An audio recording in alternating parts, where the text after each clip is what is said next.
Good day. Nick Meacher here for Survival Dispatch Insider.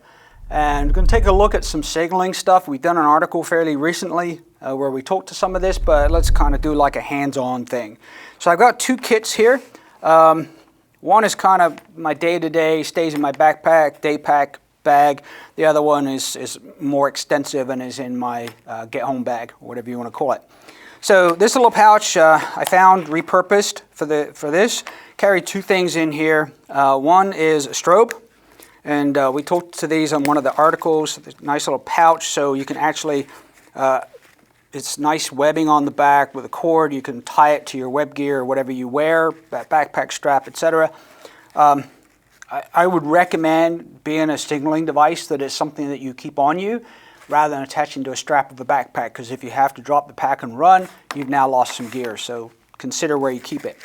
I like this, couple of reasons. So it has a cover on it, so if it's a true SAR type thing and search and rescue and you're waiting for some help and you know the helicopter, especially if it's at night, is equipped with night vision equipment or ultraviolet equipment, UV, it's got the UV cover, so these are surplus military.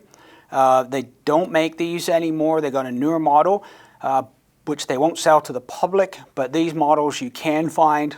Found this one, and I have another one in this kit on Amazon. We'll post a link for that. So it has a safety cover on the switch here. Batteries go in the bottom, two AA batteries. And this is still the old familiar strobe type bulb, as I call it, strobe. So when you flick it up, take a second, and I don't know if you can see the flashes on camera, but it strobes about once a second or so.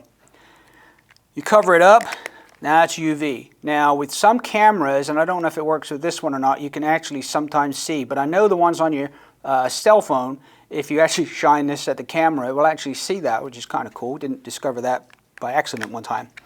The other thing this has is if you pull the bottom of this down, it pulls a cover over it, and it's now blue, and that's military for blue force, meaning you're one of the good guys.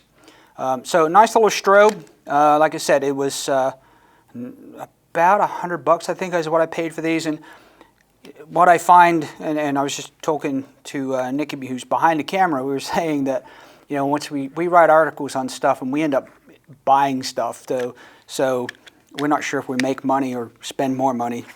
So that's in my regular day bag. The other thing I carry with me is my Garmin. This is the 64ST. I bought this about 5 years ago when I moved to Colorado and realized that the cell phone service that I had, the minute I got out of kind of metro Denver area, I didn't have any signal. So I had no GPS on my phone. So I now have a regular one in the car, but this was the first one I bought. And so the nice thing with one of these, learn how to use it. There's folks around that will do a class on these, which I took one when I first got it, how to use it. The nice thing with this is you can set waypoints. You can, there's a software application that comes with this that allows you to develop your routing on a map on the computer and then download it to this, because sometimes the quickest route or most direct route is not the route you want to take, which is where your regular GPS car navigation systems are always going to want to take you the most expedient route. And so using one of these, you can program different routes and waypoints, etc., and work that way with it. It will also allow you to backtrack. This particular one, with the subscription, lifetime subscription I bought, I download every month, it updates.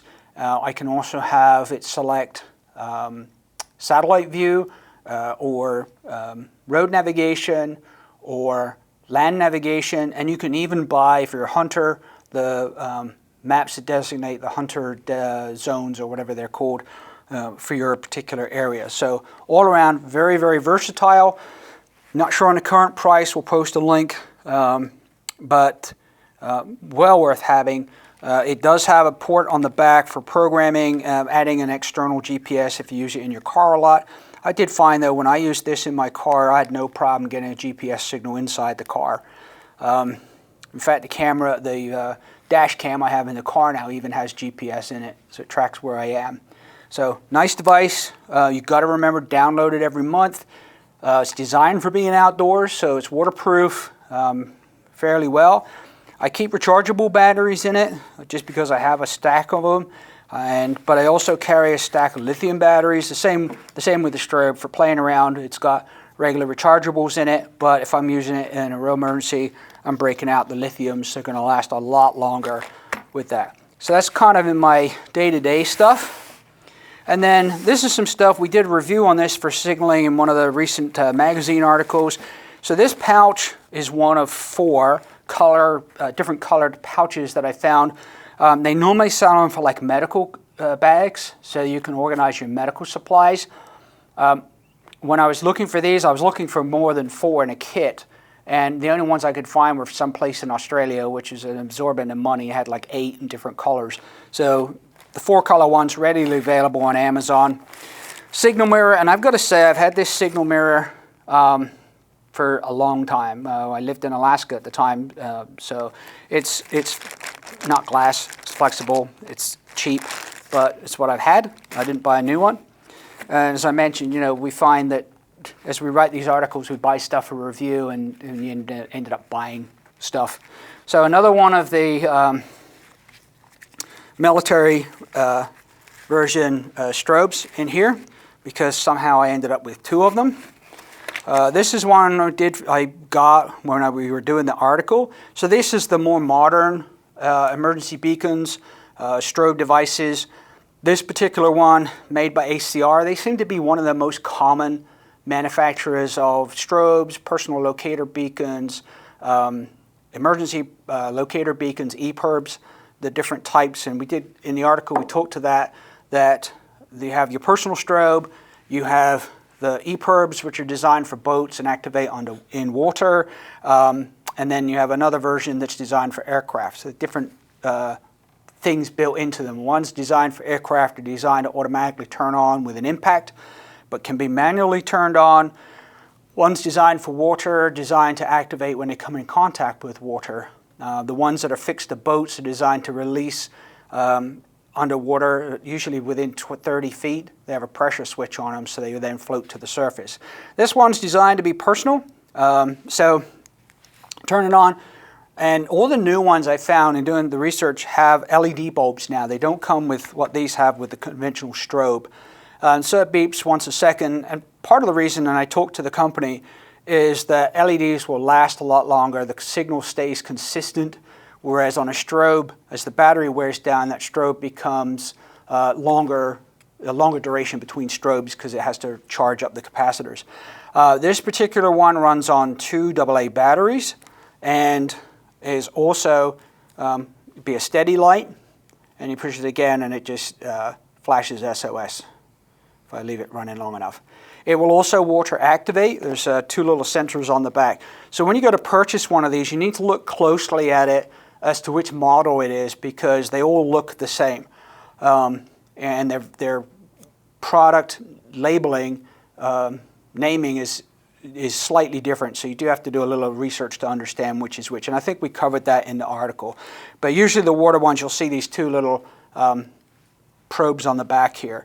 And so you could wear this on a life vest or on a thing on your shirt or whatever. Comes with a lanyard. And if you're carrying one of these and you're in somewhere serious, a boat or something like that, where you're likely to use it, you want to attach to you, not anything you're likely to lose. So I have that one, bought that for the article. This is an older one that I've had since I used to live in Alaska. The clip broke on the bottom here, so I kind of improvised it so it wasn't sticking into anything. This one runs on a D-cell battery. You can find these still on the web. It's a bit bulkier, as you can see. And it's the same kind of thing. It's the old-fashioned strobe bulb. Bigger, a little more difficult to carry, but still ticking after probably 10 years. Also carry a whistle. This particular one, and we mentioned in the article the different ones, is the Fox 4. It's one of the loudest ones. Not going to demonstrate because everybody else around the office will wonder what's going on. Fairly small. I've got a couple of these I carry. One's on my day pack for some reason.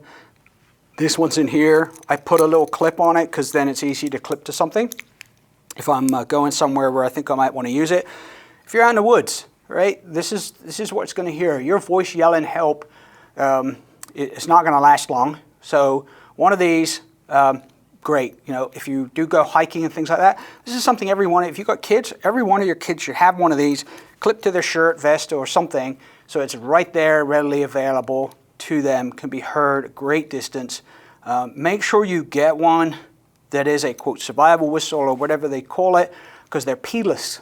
If you got the P-type whistle, if the P gets wet or it breaks and you lose the P, the whistle doesn't work. So carry extra lithium batteries, as mentioned, and then I think Chris did an article on the signal panels. So this is one particular make. It's orange one side, pink the other, so you got contrasting things. Put some cord on it because you never know where you might want to hang it. The nice thing with the signal panel, you can hang it somewhere and pretty much leave it. You can use it as a marker panel on the ground if you've got a wide open field to kind of indicate, and it can be seen for some distance. You can tie it up somewhere in the wind. It's going to obviously attract attention, flapping around. Doesn't require any technology, doesn't require batteries. It works day, night, etc. So carry all that in here. It's kind of my larger signal kit. And we'll post links. If you like the video, click like below. Come over to Survival Dispatch Insider. As a subscriber, you get access to all the articles that we've written on signaling, surviving plane crash, communications, all kinds of other stuff that's in there. And so with that, say good day. Catch you on the next one.